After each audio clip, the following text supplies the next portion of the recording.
como les había dicho, pues vamos a estudiar la carta a los Corintios. Este año van a haber unos cambios, hermanos, porque mi meta como pastor es llevar a la iglesia a una madurez espiritual para el 2023. Llevar a la iglesia a una madurez espiritual. Esa es mi meta. Si lo logro hacer, con la ayuda de ustedes, bendito Dios. Y si no lo logro hacer, con la ayuda de Dios, arrepiéntanse. Porque si ya ni con la ayuda de Dios lo logramos, hermanos, arrepiéntanse. Entonces, hermanos, vamos a ver, ya tengo programado cada día de clase, hermanos. Estas son 13 lecciones. Vamos a pasar probablemente todo el primer semestre de este año estudiando la primera carta a los Corintios. Son 16 capítulos, 13 capítulos, son 13 lecciones. Aquí puse una D minúscula. Y vamos a ver con la ayuda del Señor, ¿verdad? Que podamos 16 capítulos, 16 lecciones. Ahí es. Me estoy auxiliando con este libro que les dije. Este lo ocupan en el Instituto Bíblico IBIN para dar la clase Cartas Paulinas. Y Primera de Corintios y Segunda de Corintios. Este es Primera de Corintios, solo este libro. Y este es el que estoy utilizando para darles. Eso es lo malo de este libro, que cuando uno lo abre se despega como naipe. Voy a buscar cómo pegarlo y ya. Con solo la usada de esta clase, miren, se me despegaron todas las hojas. Son 13 lecciones para los 16 capítulos, hermano. 13 lecciones para los 16 capítulos.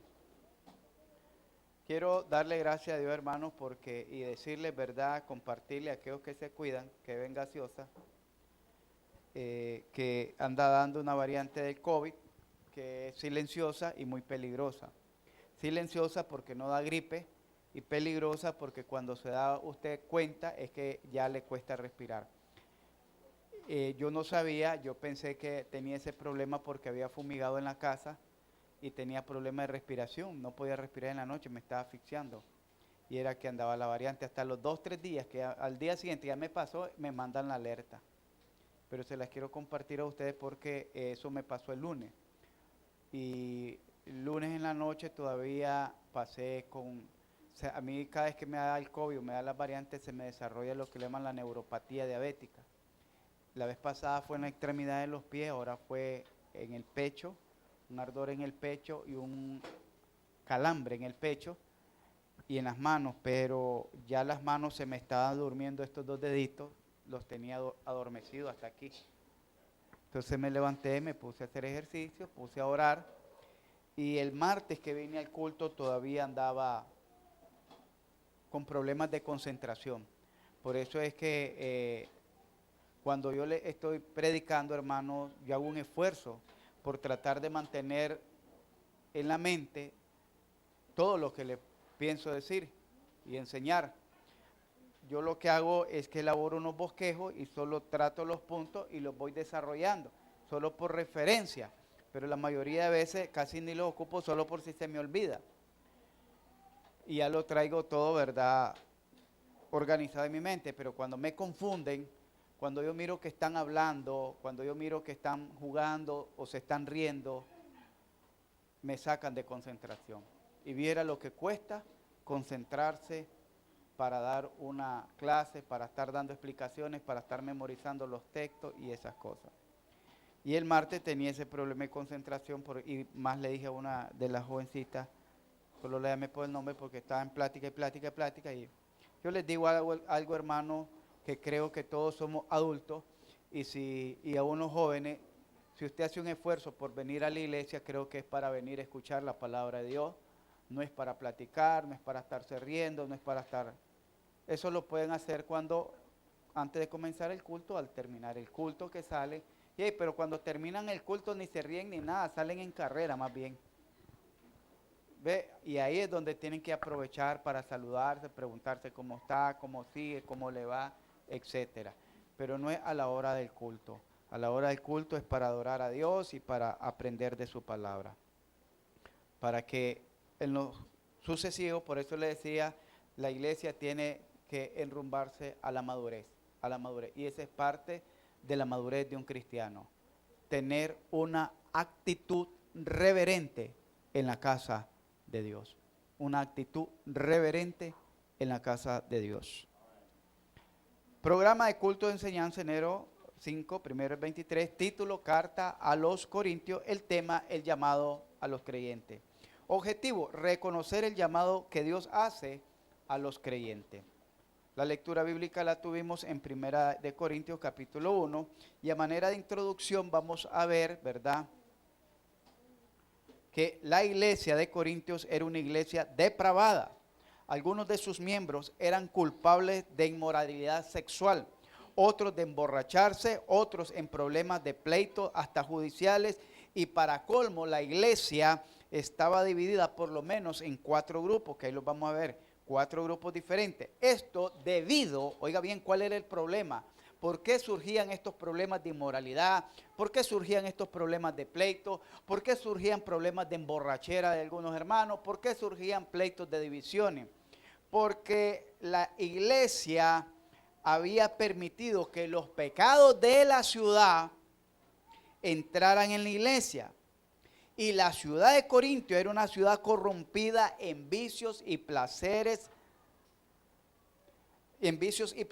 Llamar a un hombre un corintio era como algo muy degradante, era una acusación degradante. Decirle a alguien, vos sos un corintio, era decirle, sos una persona inmoral, depravada, corrupta, sos lo peor de lo peor. Ahora le dicen a los hermanos, vos sos un carnal, todos somos carnales. Le dicen, sos un carnal, no juzgues para no ser juzgado. Sos un carnal, ¿y quién no anda en la carne? Sos un carnal, ¿y quién no peca? Ahora se justifica, pero antes era una vergüenza decirle a alguien, que alguien le dijera sos un corintio, porque era lo más degradante que había.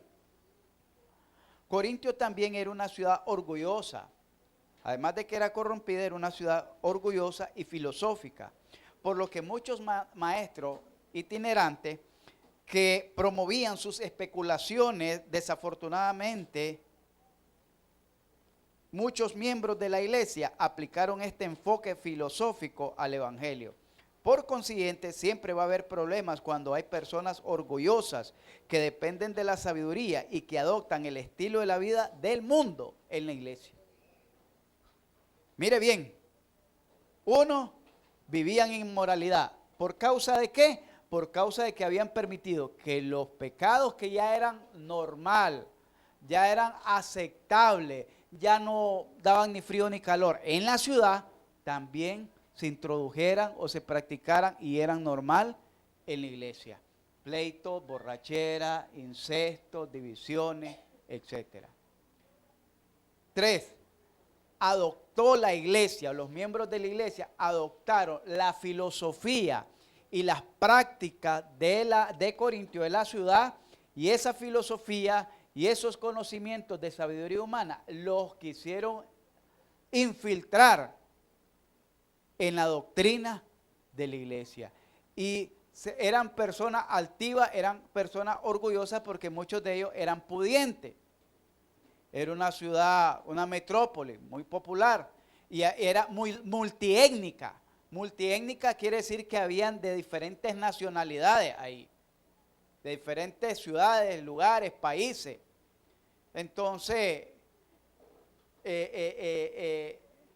nadie le gustaba ser el menos ahí, todos les gustaba ser alguien de renombre, alguien popular. Y en la iglesia pues también se daba lo mismo. En la iglesia nadie quería ser el más humilde, nadie quería ser el más sencillo, sino que querían ser todos prominentes. El trasfondo de la iglesia de Corintio. El apóstol Pablo llegó a Corintio a mediados de otoño del año 50 después de Cristo. y fundó la iglesia, permaneciendo ahí 18 meses. Oiga bien, el apóstol llegó a mediados del otoño en el año 50 y fundó la iglesia. Permaneció ahí 18 meses. Eso aparece en Hechos capítulo 18, el verso 1 al 17. Recibió noticias de que en la iglesia habían problemas, lo que le motivó a escribir una carta que se desapareció. No se conoce el paradero de esa carta, no se conoce si llegó a su destino o qué resultado, no se conoce el paradero de esa carta. Lo que tenemos nosotros como primera de Corintios realmente es la segunda carta a los Corintios. Y la que tenemos como segunda es la tercera, porque la primera carta se desapareció. No aparece en el canon, no hay registro de ella. Eso aparece en 1 Corintios capítulo 5, versos 9, que le menciona que ya le había escrito. Al parecer esta carta no logró lo que le motivó a escribir, al parecer esta carta no logró lo esperado. Y luego llegaron los hermanos de Cloé. Cloé era unos hermanos que no se saben de qué ciudad ni de qué familia era. Solo hace la referencia de que llegaron los hermanos de Cloé. Hermanos de Cloé eran hermanos muy espirituales. Oiga bien, hermanos muy espirituales que se tomaron la molestia de ir a buscar a Pablo hasta donde él está en Éfeso para decirle: Pablo, mira, la iglesia está mal. La iglesia no está marchando bien. En la iglesia hay problemas, hay confusión, hay divisiones. Pablo, necesitamos que haga algo por la iglesia. Cualquier otro dijera en nuestro contexto: es un chismoso. Los chismosos de Cloé le dijeran, o los sapos de Cloé. Ese es el contexto que tenemos nosotros. U otro contexto es que, bueno, estos hermanos no son espirituales, o Pablo no fue espiritual porque no se reservó el nombre de los que le llevaron la noticia, que fue lo que motivó a Pablo a escribir esta otra carta. No, Pablo menciona ahí que llegaron los hermanos de Cloé, porque esa es parte de la madurez, para que se mire que hay hermanos que sí realmente están preocupados por la buena andanza de la iglesia, por la buena andanza de la iglesia, y los de Cloé eran uno de ellos. Dice, luego llegaron los... después la iglesia, después que llegaron los hermanos de Cloé, que aparece ahí en 1 Corintios 1:11, después la iglesia envió una comisión, una delegación, para que le entregaran una carta a Pablo con preguntas acerca de las prácticas de la iglesia y de la doctrina. Ahí es ya cuando la iglesia manda una comitiva y le dice a Pablo: ¿qué vamos a hacer con los matrimonios? Con los matrimonios o con las parejas que no se han casado, o con las parejas que todavía están uno donde la mamá y el otro y la otra donde el papá o los tíos. ¿Qué hacemos con esas parejas? ¿Qué hacemos con los hombres que tienen 2, 3 mujeres? ¿Qué hacemos con las mujeres que son vírgenes? Si el Papa consiente que puede permitir que se casen o las puede prohibir. ¿Qué hacemos con los sacrificados a los ídolos? ¿Qué hacemos con los problemas que habían de división en la iglesia? Y etcétera. Y comienza a hacerle un sinnúmero de preguntas y le mandan esa comisión a Pablo para que Pablo dé respuesta a esas preguntas doctrinales de la iglesia. Entonces, tenemos en primer lugar, ya entrando al temario, vamos a ver si nos da tiempo, porque este temario, el primer capítulo, es algo extenso, hermano. Les voy a pedir que abran su Biblia, la tengan ahí abierta en 1 Corintios, para que ustedes vayan leyendo. Al ver esta situación, Pablo, en el primer versículo, cortésmente, Pablo da un saludo y dice: Pablo, apóstol de Jesucristo, por la voluntad de Dios, y el hermano Timoteo a la iglesia de Dios. Perdón, estaba en segunda ahí.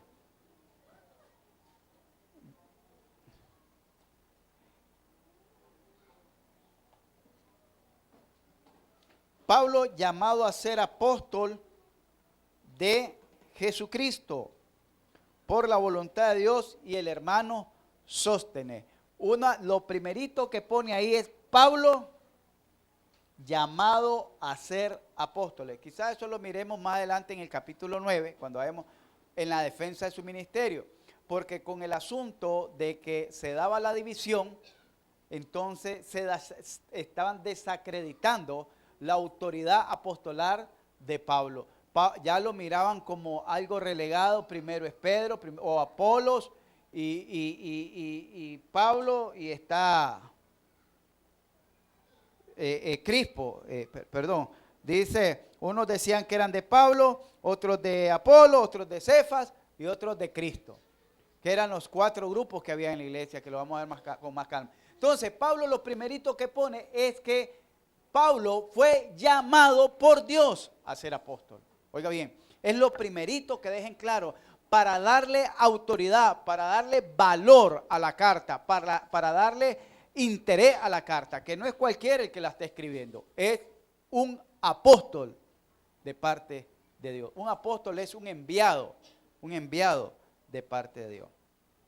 Y vamos a ver en primer lugar que el primer énfasis que hace el apóstol Pablo del capítulo 1, del verso 1 al verso 9, es que la iglesia o los creyentes fueron llamados a ser santos. A ser santos. Nosotros como iglesia fuimos llamados a ser santos. Este estudio, el propósito es que nos lleve a alcanzar esa madurez. Que entendamos quiénes somos. Un santo no es un muñeco. Un santo no es una figura. Un santo es primeramente un redimido por Jesucristo que ha sido llamado por Dios y ha sido apartado por Dios y apartado para Dios. Y eso es usted y yo, hermanos. Así que usted no es cualquier cosa. Usted es un santo. Y aunque le digan en su casa, y ahora sos santo, para la gloria de Dios. Yo no me afrento, porque yo no soy santo porque yo quiera ser santo o porque mi mamá y mi papá me hayan puesto de nombre santo. Yo soy santo porque Dios me santificó por su gracia. Yo soy santo porque Dios me apartó para su gloria eterna. Por eso es que soy santo. Es una posición que Dios me dio dentro de su reino.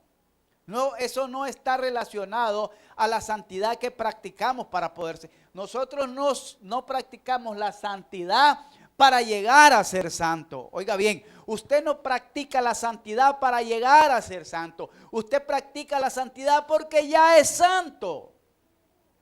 Ya es santo. Por eso practica la santidad. No para llegar a ser, porque ya es santo. Amén. Vamos a ver. Llamado a ser santo. Pablo atacó el grave problema de la contaminación dentro de la iglesia usando un enfoque positivo. Nuestra mente no va a cambiar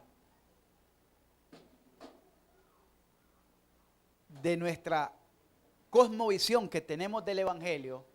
La cosmovisión es una visión panorámica de lo que creemos que es el evangelio si seguimos pensando de una manera negativa. Si usted se siente todavía que es una pecadora o un pecador y que no puede llegar a ser santo y que ni siquiera hasta duda de su salvación, créame que así va a morir. Créame que así va a morir.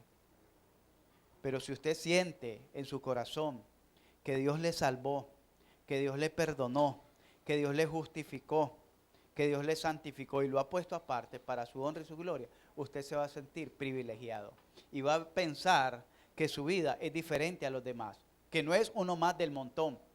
Como dijo Jesús en la oración, están en el mundo, pero no son del mundo. Así la iglesia, cada uno de nosotros estamos en el mundo, pero no somos del mundo. Vivimos aquí en Ciudad Belén, pero no pertenecemos a Ciudad Belén, pertenecemos a la ciudad celestial. Amén. Entonces, hermanos, necesitamos entender de manera positiva y cambiar todos esos estereotipos que tenemos de nuestra forma de vida que llevamos. Pensamos que nosotros nacimos para vivir una vida marginada todo el tiempo, para vivir peleando con el diablo, con los demonios, con el pecado. No, usted no nació para eso. Usted nació para glorificar a nuestro Señor Jesucristo. Usted nació para la gloria y honra de nuestro Dios y Padre Celestial. Para eso nació. No nació para estar peleando con el diablo. No nació para estar peleando con los demonios. No nació para estar peleando ni aún con el pecado. Si Cristo venció, vosotros sois más que vencedores. Dice que hemos sido libertados de la potestad de las tinieblas y trasladados al reino de su amado Hijo. Y dice que Dios destruyó por medio de la muerte al que tenía el imperio de la muerte, esto es, al diablo. Si Dios ya destruyó al diablo, si Dios ya lo libertó de las potestades de las tinieblas, si Dios lo ha hecho más que vencedor, no lo ha hecho un vencedor, lo ha hecho más que un vencedor. Es decir, lo ha hecho un campeón invicto, ya sea en carrera, ya sea en boxeo, es invicto. No ha perdido ni un torneo, no ha perdido, es más que vencedor. Oiga bien, qué tremendo eso. Pero eso es para usted y para mí. Y en Cristo y si Cristo venció, mire bien, nosotros somos más que vencedores. Esa palabra más implica un superlativo que lo eleva a la máxima potencia de aquella expresión que está ejemplificando. Y está ejemplificando el vencedor y lo está elevando a la máxima potencia, que usted es más que un vencedor, un superlativo. No es cualquier cosa. Usted no se mire como una cucaracha, usted no se mire como un gusano, usted mírese como un hijo de Dios. Un hijo de Dios. Amén, hermano. Pero en esa posición de hijo de Dios, dice que fuimos colocados aparte por Dios. Del verso 1 al verso 3 nos dice que nosotros fuimos en él santificado. La palabra iglesia, porque dice en el verso 1 al 3, a la iglesia. La palabra iglesia en el griego significa un pueblo llamado aparte. Eclesía quiere decir sacados fuera, llamados aparte. Y usted dirá, ¿de dónde nos sacó el Señor? Del pecado. ¿De dónde nos sacó? Del mundo. Pero para vivir fuera de este mundo. Estar en el mundo, pero no ser parte del mundo. Así como Israel fue sacado de Egipto para vivir fuera de Egipto, y ya no vivir con las costumbres, tradiciones, paganismo e idolatría de Egipto, sino llevar un nuevo estilo de vida, ya no creer en el politeísmo, en los muchos dioses que tenían en Egipto, sino que creer en el único y verdadero Dios de Israel. Así nosotros también hemos sido llamados fuera como iglesia. Eso significa, la palabra congregación, la palabra iglesia significa sacados fuera. Llamados aparte. La iglesia tiene dos direcciones. Oiga bien, la iglesia tiene dos direcciones. Una dirección es geográfica. Por ejemplo, decimos la iglesia bautista, Ciudad Belén. Punto geográfico, Ciudad Belén. ¿Verdad? Pero la otra dirección que tiene la iglesia es que nuestra iglesia es una congregación espiritual. No es material, no es carnal, no es humana, no es un club social donde usted viene a relajarse, a entretenerse, a divertirse. No es un club social. Tampoco es un auditorio donde se vienen a dar charlas motivacionales. No, tampoco es eso. Tampoco es una cristoteca donde todos vengan a alegrarse, a festejar, a bailar, a celebrar. Tampoco es eso. Es una dirección espiritual donde nos reunimos los santos, los redimidos por Cristo, a adorar a Dios, a aprender de Dios y a ser edificados por la palabra de Dios. ¿Entendemos eso, hermano?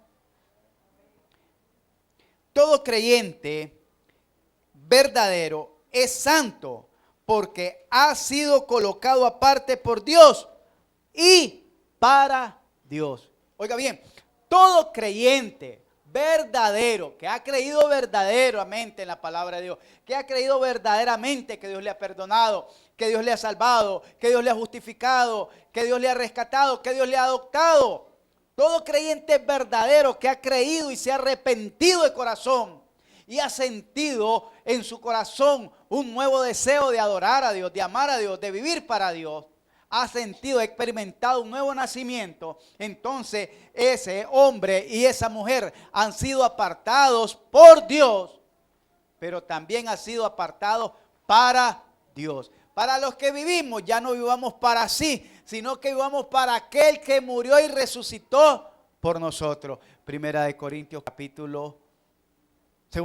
capítulo 5, del versos 15. Para los que vivimos, ya no vivamos para sí, sino para aquel que murió y resucitó. Segunda de Corintios capítulo 5, versos 14 en adelante. Porque después dice, de modo que si los que están en Cristo, nueva criatura es, las cosas viejas pasaron, y aquí todas son hechas nuevas, es el verso 15. Pero dice el 14, para que Él murió y resucitó para los que vivimos, la iglesia, nosotros, ya no vivamos para sí, sino para aquel que murió y resucitó. Hemos sido llamados santos, es decir, hemos sido apartados por Dios y para Dios. Amén. Cuando usted hace algo de venir aquí, lo hace para Dios. Por eso en Colosenses dice, todo lo que hagáis, de hecho de palabra, hacedlo como para el Señor, porque del Señor recibiremos la recompensa. Todo lo que digamos con nuestra boca, con nuestras acciones, que sea para glorificar a Dios. Llamados a ser santos, enriquecidos por la palabra, por la gracia de Dios. Oiga bien, no solo fuimos llamados aparte, sino que también llamados a ser santos, enriquecidos por la gracia de Dios. La salvación es un regalo de Dios, hermano, porque ninguno de nosotros nos ha costado nada, ni le hemos comprado. Pero aparte de eso, Dios nos ha dado a cada creyente muchos dones, para que por medio de los dones que estuvimos estudiando en días atrás, en estudios atrás, para que por medio de los dones nosotros sirvamos aquí en la iglesia. Sirvamos, seamos miembros del cuerpo de Cristo. Sirvamos como instrumento de bendición en la iglesia. Miremos que en la iglesia de Corintios, ¿por qué le hace este énfasis? Porque la iglesia era rica en dones, pero lo estaban usando de manera equivocada. Porque nosotros no vamos a ver en otra carta del apóstol Pablo a los Efesios, le enumera 5. En el capítulo 4, el verso 12 en adelante. En Romanos creo que también enumera 7 dones. Pero aquí es donde más dones aparecen. En el capítulo 12 aparecen como 14, 16 dones por ahí. En el capítulo 12, del 12 al 14.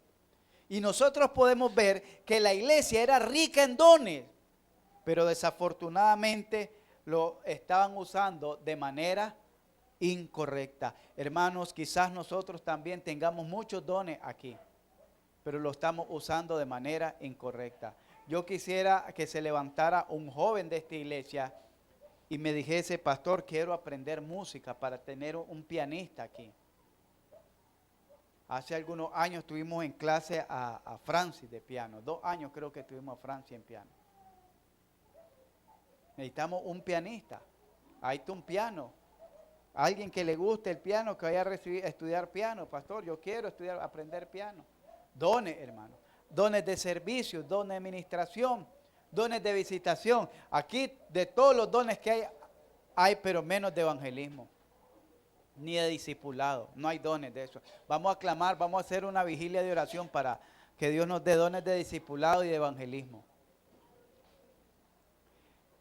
Llamado a ser santo, esperando que regrese Jesús. Oiga bien, el llamado que Dios le hace, no solo para ser santo, apartado, pero apartados por Dios, apartados por la gracia de Dios y apartados para el regreso de Jesucristo. Del verso 7 dice que los creyentes que esperaban la venida de Jesucristo desearán mantener una vida por encima de todos los reproches. Pregunto, ¿cuántos anhelan la venida de Jesucristo? Que Cristo viniera hoy o que viniera mañana, pero que venga pronto, lo más pronto posible. ¿Cuántos lo desean, hermano? La pregunta es que no, ya miré que no todos, otros están deseando que venga ¿quién? El anticristo. Si no viene Cristo, viene el anticristo. Ahí lo esperan, me lo saludan. Pero, si están esperando, si estamos esperando la venida de Cristo, estamos esperando el arrebatamiento de la iglesia, ¿cómo está su vida de preparada? Pregunto, ¿cómo está su vida de preparada? ¿Usted cree que está en la plenitud para que Cristo venga y se lo lleve? Sin ningún reproche. ¿Usted cree que está dando buen testimonio? ¿Usted cree que está sirviendo a la plenitud en la obra de Jesucristo? ¿Usted cree que está predicando el evangelio como debería? Pero dice el verso 7, hermanos, de tal manera que nada os falta en ningún don. Nada nos falta en ningún don, esperando la manifestación de nuestro Señor Jesucristo. ¿Usted está esperando a Jesucristo? Y si no lo está esperando, ¿a quién espera? Oigan la Lili, a José cuando viene el día de pagos.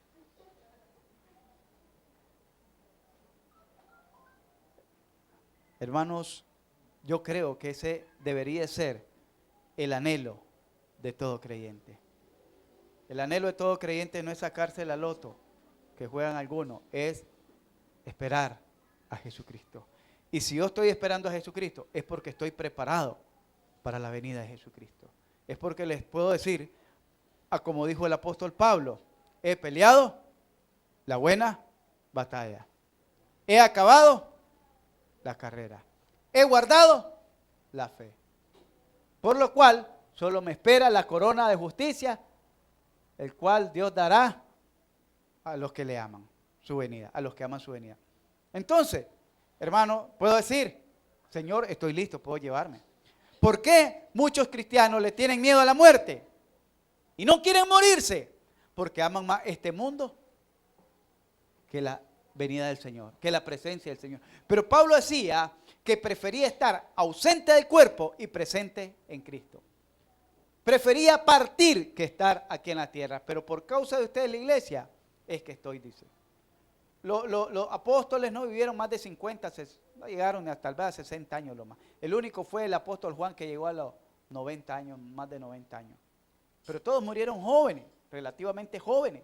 ¿Por qué? Porque murieron por la causa de Jesucristo, exiliados, apedreados, crucificados, decapitados, torturados. Así murieron, flagelados. A uno lo dejaron caer del pináculo del templo hasta que, y como no murió inmediatamente, entonces lo agarraron a pedrada en el suelo, a matarlo. Así murieron. Pero ellos morían, hermano, con una sonrisa en los labios porque sabían, así como Esteban, que cuando murió apedreado, dice que el rostro de Esteban era como el de un ángel. Y le dijo al Señor, Señor, veo los cielos abiertos. ¿Por qué él miró los cielos abiertos? Porque estaba preparado y él deseaba la gloria. Él no miró la puerta de su casa abierta y que dejaba el televisor, dejaba los mejores muebles que acaba de comprar, dejaba las comodidades, dejaba el carro. ¿Cómo me voy a ir si lo acabo de comprar? No miraba eso, él miraba cielo abierto. Y el Hijo del Hombre a la diestra, y él dijo, no, yo me voy para allá, yo quiero estar allá. Apúrense a apedrearme si me están atrasando.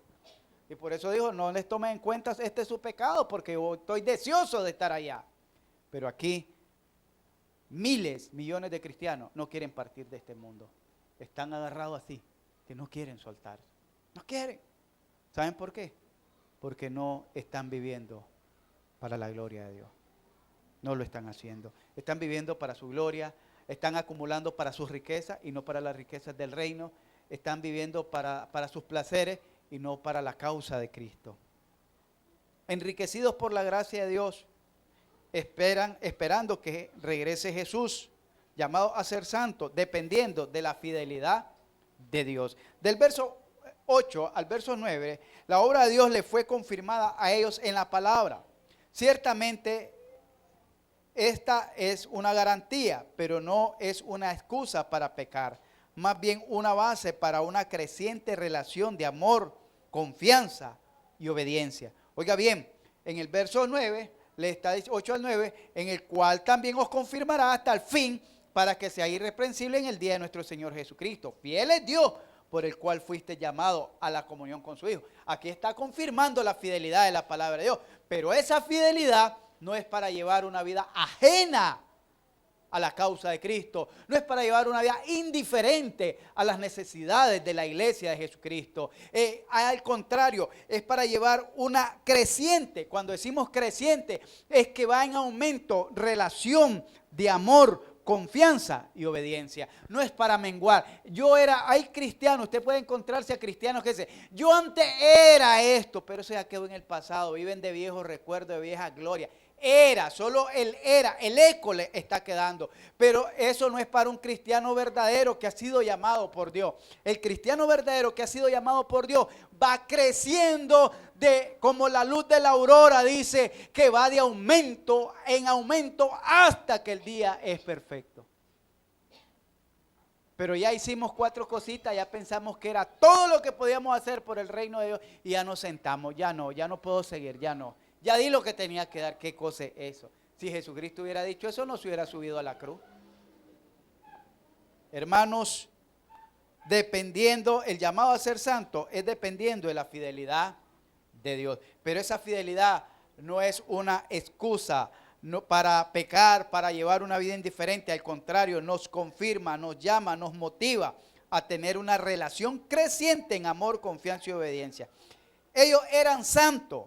Los corintios eran santos, colocados aparte para la gloria de Dios, pero sus prácticas no estaban de acuerdo con su posición. Mire, todo esto Dios les había prometido. Para Dios eran esto, ustedes son santos. Ustedes los he llamado, les he enriquecido, los he puesto aparte. Les he dado la palabra de fe que yo soy infalible, no les voy a fallar. Yo les prometí, les voy a cumplir. Entonces ellos eran santos, pero no estaban viviendo de acuerdo con su posición. ¿Por qué? Porque dijimos que era una iglesia corrupta, depravada, indiferente a la posición que le habían llamado. La pregunta que deberíamos de hacernos es cómo está nuestra relación con Dios, cómo está nuestro amor con Dios, cómo está ¿estamos creciendo? Es por eso, hermanos, que yo quise compartirles en el amor de Dios y he estado orando para que este estudio lleve este año a nuestra iglesia a una madurez. Y ya dejemos de andar como niños fluctuantes, dice la palabra de Dios en Efesios, llevados de aquí para allá, sino que seamos maduros en nuestra forma de pensar. Actuemos con madurez, actuemos con responsabilidad, actuemos con seriedad.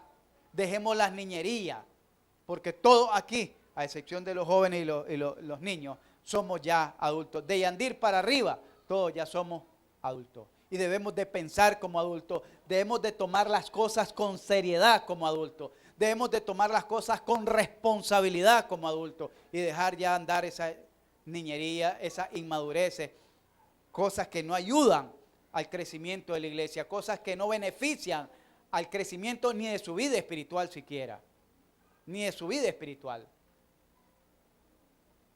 Estas personas tenían una posición de santo, pero vivían indiferente a la posición que tenían. También el segundo llamado, el primer llamado era a ser santos, ya lo miramos. Ahora, el segundo llamado es a la comunión. De eso estuvimos hablando, creo, estuvimos enseñando el día 31. 31 estuvimos hablando, creo, sobre ese tema. La comunión, ¿verdad?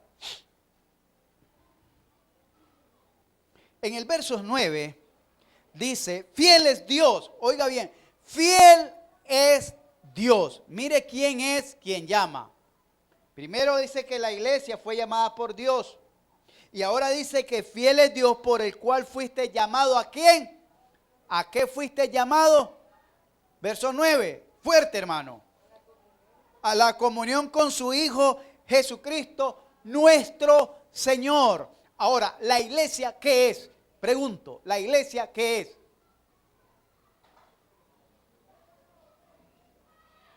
¿Qué es la iglesia? ¿Alguien me dice? Si aquí dice que fuimos llamados a la comunión con su Hijo, ¿qué es la iglesia? El cuerpo de Cristo. Quiere decir que para que yo pueda tener comunión con Cristo, tengo que tener comunión con la iglesia. Alguien que no tiene comunión con la iglesia, por mucho que diga aleluya o ave María, jamás va a tener comunión con Dios ni con Cristo. Porque Cristo se entregó y se sacrificó por su iglesia, no por nadie más. Efesios capítulo 5, versos 22 en adelante. Cristo se entregó y se sacrificó y entregó su vida, entregó todo por su iglesia, no por nadie más. Ahí está clarito, clarito, hermano. ¿Y por quién viene Jesucristo? Por su iglesia. ¿Y a dónde manda a los creyentes? A que se añadan a la iglesia.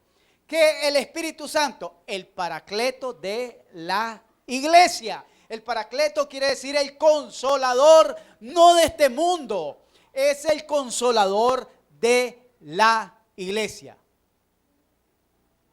Por eso nos manda a tener comunión con la iglesia. ¿Entendemos eso? No puede haber comunión con Dios, comunión con Jesucristo, comunión con el Espíritu Santo. No, usted no sabe, pastor. Yo aquí oro, me persino, está bien, haga lo que usted quiera. Yo también me persino todos los días y me persino más que ustedes, para que se den cuenta. Porque cada vez que salgo y a veces hasta para acostarme, yo me persino con el perfume. Me persino con el perfume. Créanme, a veces hasta para acostarme. Así que lo hago más que ustedes. Eso no funciona. Vamos a ver aquí. Dice el verso 10, os ruego pues, hermano, hablando de la comunión, por el nombre de nuestro Señor Jesucristo. ¿Cuál es la comunión? Si dice que es con Jesucristo, la comunión, ¿a quién le está diciendo ahí que hablen una misma cosa? A la congregación, al cuerpo de Cristo. Mire que la comunión es con Jesucristo, pero la verdadera comunión, en la aplicación, la comunión es con la iglesia. Que hablemos todos unas mismas cosas y que no haya entre vosotros divisiones, sino que estéis como. ¿Cómo debemos de estar? No medio unidos, no aparentemente unidos, no simuladamente unidos, perfectamente unidos. Y cuando hablamos de perfecto es cabal. Cabal es que el plomo lo ponen el dado en la pared y el filo del trompo debe rozar aquí apenita 1 milímetro. Así ve, encimita el filo del trompo del plomo. Entonces, porque en Jeremías dice que Dios va a pasar la plomada. En uno de los profetas menores también va a pasar la plomada. Entonces, pasar la plomada es, le decía a alguien, mira, le dice, estamos a un taller y le ponen la escuadra y aquí daba una aberturita como de 1 a 2 rayitas, 2 milímetros. Y le dice el supervisor al ebanista, uy, y te fijas, si son apenas 2 rayas, te estás matando, así déjalo. Y entonces le dice el ebanista, ¿y para qué inventaron esto entonces? La escuadra. ¿Para qué la inventaron? Y Juan tiró la escuadra a la mesa. Usted pone el nivel, pregúntele a un albañil, pone el nivel aquí. Si aquí, comenzando a pegar el muro, ponga que va a pegar una hilera de 15 metros, va a ser una tapia. Y aquí comienza usted poniendo el nivel y poniendo el primer metro, el nivel se le levanta o se le baja 1 rayita, 2 rayitas, allá se le va a bajar como 50 centímetros donde termine. Si aquí comenzó recto, allá va a terminar enterrado. Y si aquí comenzó bajo, allá va a terminar arriba de viaje. Para eso es el nivel. O está nivelado o está desnivelado. O está aplomado o está desaplomado. O estamos perfectamente unidos o no estamos unidos, hermano. Esa es la verdad. Llamar las cosas por su nombre. Y ahí es donde yo quiero que entremos con madurez, hermano. Con responsabilidad. Porque no podemos estar así llegando a 10 años, a 15 años, a 20 años patinando en lo mismo. No se puede, hermano. No se puede. Yo creo que Cristo no se merece que estemos nosotros jugando eso. No se lo merece Cristo. Después de todo lo que hizo por nosotros, Cristo no se merece que estemos nosotros jugando a la iglesita. Que hoy sí quiero, mañana no quiero, que me parece, mañana no. Olvídese de esa lloriqueadera y madure en el amor de Cristo. Madure, hermano. Y es hora de levantarnos de ese sueño, de ese letargo y comenzar a tomar las cosas con seriedad y con responsabilidad. Ahora Pablo, llamado a la comunión, mire bien, llamado a la comunión, ahora Pablo se dirige hacia el asunto de divisiones, primero al llamado, dense en cuenta quiénes son, y ahora dense en cuenta que necesitan estar en unión, necesitan estar en armonía y estar perfectamente unidos. Llama a la división de la iglesia. La división siempre ha sido un problema entre el pueblo de Dios. En el verso 13, Pablo hace 3 preguntas clave. Oiga bien, a esos que les gusta andar pensando diferente, o hacer las cosas diferentes a su manera, o creer las cosas diferentes, comienza a abordar la palabra de la división con esta pregunta. Miren qué interesante. La primera pregunta, ¿está dividido Cristo? La primera pregunta que hace el Pablo en el verso 13, ¿está dividido Cristo? Pregunta, respóndase usted, ¿está dividido Cristo? Es decir, mutilaron su cuerpo, enterraron la cabeza por un lado, el pie por otro lado. El enfoque de esta pregunta es debido a que la iglesia estaba viendo el evangelio, primeramente, oiga bien, la iglesia estaba viendo el evangelio de diferentes perspectivas. Y vamos a ver, una perspectiva filosófica. Como estaba en auge la filosofía, entonces tomaban el evangelio como un mito, como algo mitológico de los dioses, de las deidades, etcétera. Como una filosofía. Hablar de una nueva vida es hablar de algo filosófico, de practicar el amor, practicar la hermandad, dentro de los parámetros de la ética, de la moral, etcétera. Oiga bien. La otra perspectiva era ver al líder. Ver al líder, es decir, miraban el mensajero, pero no el mensaje. Y eso es lo más terrible, horrible que puede haber. Terriblemente horrible. Que alguien ande poniendo los ojos en el hombre y no en la palabra de Dios. Y eso sucede no solo en nuestra iglesia, en toda la iglesia. Vaya y la gente está siguiéndolo al hombre y no está siguiendo el mensaje de Dios. Ponían la mirada en el líder, en el mensajero. ¡Wow! Decía, en cierta parte, creo que el capítulo 17 de hecho, donde Pablo entra a una ciudad y sana a un hombre, creo que era un paralítico, y entonces dijeron de Pablo que era mensajero de los dioses, y a Pablo lo llamaron Júpiter y al otro lo llamaron Mercurio, y les traían cosas de ofrenda y les ponían allá a los pies y lo estaban adorando ya. Y eso es lo que pasa hoy en día. Miren cómo levantan a los hombres famosos y de renombre y los ponen en alto y les parecen que ese es lo máximo. Lo máximo no es el hombre, es Cristo.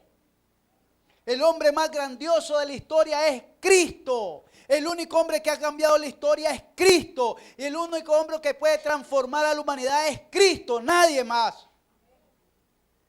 Pero ahí andan fijándose en hombres, siguiendo filosofías de hombre, siguiendo pensamientos de hombre, siguiendo mentalidad de hombre, siguiendo conductas de hombre, al término que muchos pastores por eso agarran la maña, andar soplando porque miraron que uno soplaba, otros arremedaban a Gigi Ávila, otros arremedaban con el saco a Benijín, otros arremedan con el yujo a Casluna, otros a Maldonado, y así viven de imitadores. Y Pablo decía, sed imitadores de Dios, así como yo de Cristo. Pero ellos no andan imitando ni a Dios, ni a Cristo, ni a Pablo, andan imitando a los hombres. Una perspectiva de ver al líder, el mensajero, y no el mensaje. Otra perspectiva que quitaron la vista del Señor y la pusieron en los hombres. Hay personas que creen, es más, la iglesia que estaba en problemas, yo les estuve comentando la vez pasada de Nazón, Nazón se llamaba, de la iglesia La Luz del Mundo en México. Esa era una iglesia multitudinaria, casi de 1 millón de personas. Ese hombre tenía igual como un Vaticano, era donde él vivía, la residencial y todo, el sillón y todo, era un Vaticano multimillonario y era una persona intocable.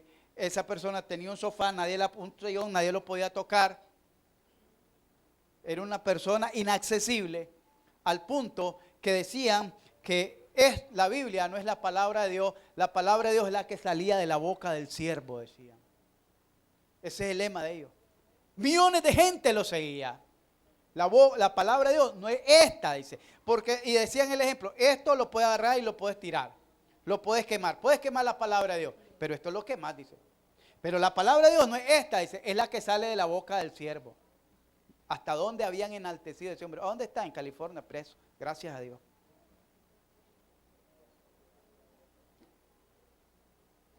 ¿Está dividido Cristo? El enfoque tenía una perspectiva de diferentes opiniones en cuanto a costumbres o prácticas. Costumbres o prácticas. Porque como era una iglesia multiétnica, entonces había muchas prácticas de diferentes etnias. Por ejemplo, nosotros tenemos algunas prácticas diferentes a las de otros países, algunas expresiones y algunas actividades o costumbres de otras que otros no tienen, ¿verdad? Entonces, por ejemplo, los judíos tenían las mujeres de andar con su velo, de no cortarse el pelo, etcétera. Pero otras que venían de ciudades paganas, les gustaba pintarse el pelo con oro, etcétera, ser extravagante, porque esa era su cultura. Entonces, había una perspectiva diferente de opiniones en cuanto a costumbres o prácticas. Y ahí es donde se dan las preguntas, si la Virgen podía entregarse, si el padre tenía potestad sobre entregar o negar a la hija en casamiento, que si se podía comer de lo sacrificado a los ídolos que vendían en el mercado, que si se podía practicar X cosas. Entonces ahí venía lo que se conoce las costumbres y prácticas. Pero también está dividido Cristo, es porque se pensaba una posición o una perspectiva doctrinal diferente, una perspectiva doctrinal, porque Pablo predicaba, ¿qué enseñaba Pablo? Que nosotros somos salvos por medio de la fe, pero no somos salvos por fe, sino por medio de la fe, pero nosotros somos salvos por gracia. La gracia es el don inmerecido que Dios nos da, es el regalo que Dios nos da, es un regalo, gracia es un regalo, Dios nos dio la salvación, pero la recibimos por medio de la fe en Jesucristo. Es el medio para recibir ese regalo. ¿Entendimos eso? Entonces, Pablo predicaba eso. ¿Qué predicaba? ¿Qué había enseñado? Y lo podemos ver en Hechos 19, creo que. En el caso de Apolo. Apolo había sido bautizado con el bautismo de Juan. Y Juan enseñaba que había que bautizarse para el arrepentimiento. No para testimonio de haber nacido de nuevo, no para testimonio de haber recibido a Cristo, sino se bautizaban para que Dios les diera arrepentimiento de pecado. Oiga bien. Y Pedro, ¿qué predicaba Pedro? ¿Qué enseñaba Pedro? Porque ahí Cefas quiere decir Pedro. Uno está en griego, otro está en no sé qué, en latín, algo así. O en idioma, no recuerdo el idioma, pero está Cefas, Petra o Pedro, quiere decir lo mismo. ¿Qué predicaba Pedro? Pedro predicaba, lastimosamente, porque Gálatas lo amplía el concepto, el pensar, aunque no se registra que Pedro haya estado alguna vez en Corintios, pero Pedro predicaba acerca de la circuncisión. Y nosotros podemos ver los primeros capítulos, hasta el capítulo 15, que se da el primer concilio en Jerusalén, donde se van a conformar la doctrina por las cuales Pablo iba a predicar en la iglesia de los gentiles y los gentiles iban a creer, es que ellos enseñaban que uno iba a ser salvo por guardar la ley de Moisés, por circuncidarse y por la fe en Jesucristo. Miren qué tremendo. Por guardar la ley de Moisés, por circuncidarse y por la fe en Jesucristo. Cuando Pablo dice, no, solo por medio de la fe en Jesucristo somos salvos. Y por eso a Pedro en Gálatas capítulo 2 dice Pablo en Gálatas capítulo 2 que a Pedro se le dio el ministerio de la circuncisión, como a Pablo se le dio el misterio de la incircuncisión. Entonces nosotros miramos que Pedro le escribe a los judíos, y por eso Pedro, Juan, Jacobo, que es Santiago, y Judas, le habla en términos de ley y de mandamiento, que tienen que guardar la perfecta ley, que tienen que guardar los mandamientos, etcétera, porque ellos todavía estaban con la mentalidad que tenían que guardar los mandamientos de Moisés para poder ser salvos. Amén. ¿Entendimos eso? Cristo, ¿está dividido Cristo? Bueno, Pedro dice que hay que circuncidarse. Apolo dice que hay que bautizarse. Pablo dice el bautismo, Pedro también, pero Apolo dice que es para el arrepentimiento. Ellos dicen que es para testimonio de la salvación. Y Pablo dice que somos salvos por gracia. Y Cristo dice, ¿Cristo qué predicó? ¿Quién me dice que predicó Jesucristo? ¿Qué predicó Jesucristo? El arrepentimiento y el evangelio del reino. ¿Está dividido Cristo? Dice. Y les da el ejemplo del verso 10 al verso 13. ¿Acaso está dividido Cristo? ¿Fue crucificado Pablo por vosotros? Y dice el segundo punto, ¿fuiste bautizado en el nombre de Pablo? El bautismo era un asunto importante en los creyentes. Ya voy terminando. Cuando un pecador confiaba su fe en Jesucristo y era bautizado, se alejaba de la vida antigua y frecuentemente era rechazado por la familia. Ser bautizado en los tiempos de la iglesia primitiva no es como ahora, que hay que andarles rogando, que hay que andarlo llevando, dale. No, antes solito ellos decidían. Pero ahora ser bautizado, uno lo toma a la ligera. En aquel entonces estaba expuesto a ser encarcelado, a ser expatriado, a ser, ¿cómo le llaman? Cuando expropiado, que le quitaban sus propiedades. Estaba expuesto a ganarse el repudio, el odio de toda su familia y todas sus amistades. ¿Por qué? Porque cuando se bautizaban, adoptaban nuevas prácticas y dejaban las prácticas viejas. ¿Cuáles eran las prácticas viejas? Las costumbres judaicas. Las costumbres judaicas. Y dejar de ser un judío por ser un cristiano no era cosa fácil. Hasta la fecha hay hogares donde son católicos y si le dice que alguien se va a convertir a Cristo, yo conocí uno que lo corrieron de su casa. Lo corrieron. Conocí uno. Lo corrieron. Allá lo tuvimos en la iglesia en Jerusalén. Porque lo habían corrido. Porque en la iglesia, en la casa era católico. Y él se había convertido al cristianismo y se había bautizado. Era así como Yandir el muchacho. Lo corrieron. La familia. Eso es lo que antes se ganaba uno por ser cristiano.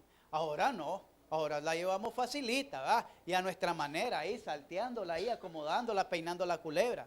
Pero ahí vamos. La primera pregunta, ¿está dividido Cristo?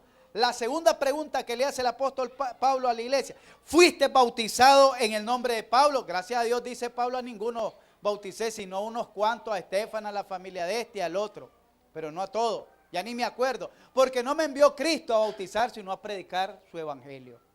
La tercera pregunta, ¿fue crucificado Pablo por vosotros? ¿Fue crucificado Pablo por vosotros? ¿Para que anden detrás de Pablo? ¿Para que anden detrás de Pedro? ¿Para que anden detrás de Apolo? ¿Fueron crucificados ellos? Es interesante ver cómo Pablo enfrentó este problema de la división. Primero señaló la unidad de Cristo, un Salvador y un cuerpo. Luego les recuerda acerca del bautismo, ahora les recuerda acerca de la cruz, donde Jesús nos redimió con su muerte vergonzosa y espantosa. La muerte que practicó Jesucristo no fue una muerte cualquiera, fue una muerte vergonzosa y una muerte espantosa. Era la muerte más horrible que se practicaba en aquellos entonces. Termino. La sabiduría de Dios se revela primordialmente en la cruz de Jesucristo. Pero no todo el mundo lo ve, por lo que Pablo señaló que hay tres actitudes diferentes hacia la cruz. Algunos tropiezan en la cruz, algunos se ríen en la cruz, algunos creen y experimentan el poder y la sabiduría de la cruz. La pregunta es, ¿en qué grupo está usted? En los que tropiezan en la cruz es aquellos que intentan, procuran, pero fracasan, no pueden. Los que se ríen son los que se mofan y se burlan del evangelio. Pero hay unos que creen y experimentan el poder y la sabiduría de Dios. Es decir, ya no vivimos como mundanos y experimentamos el poder de la transformación que hace Dios por medio de su palabra en nuestras vidas. Pablo les recordó lo que eran. Pablo les recordó la razón por la cual Dios lo había llamado. Pablo les recordó todo lo que tenían en Jesucristo. Y todo era llamados a glorificar a Dios. Eso lo encuentra el verso 26 al verso 31. Conclusión. Por causa de todos estos errores que miramos, que estaban viviendo los corintios, estos no podían vivir a la altura del llamado santo que tenían. ¿Qué quiere decir esto? Estaban perdiendo la oportunidad de vivir como unos verdaderos hijos de Dios. Estaban perdiendo. La vida que tenemos aquí es corta. Es corta, hermano. Y si no la aprovechamos de la manera correcta, estamos desperdiciando aquí la oportunidad que Dios nos da de vivir la verdadera vida cristiana.